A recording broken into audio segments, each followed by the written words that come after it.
જંબુસર સારુદ ગામે ગૌ હત્યા કેસમાં વધુ 3 આરોપીઓ ઝડપાયા. કુલ ધરપકડનો આંક 7 પર પહોંચ્યો.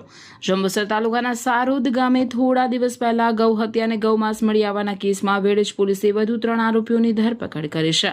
આ સાથે કેસમાં કુલ ધરપકડનો આંક હવે 7 પર પહોંચ્યો છે. પોલીસે સોએબ ઇસ્માઇલ દાસ, મુસ્તકીમ યાકુબ દાસ અને નઝીર મોહમ્મદ બાપુની ધરપકડ કરી છે.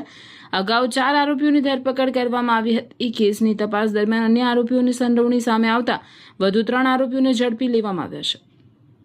આ સમગ્ર કાર્યવાહી પોલીસ ઇન્સ્પેક્ટર એમજી ડોડિયાના માર્ગદર્શન હેઠળ હાથ ધરવામાં આવી હતી.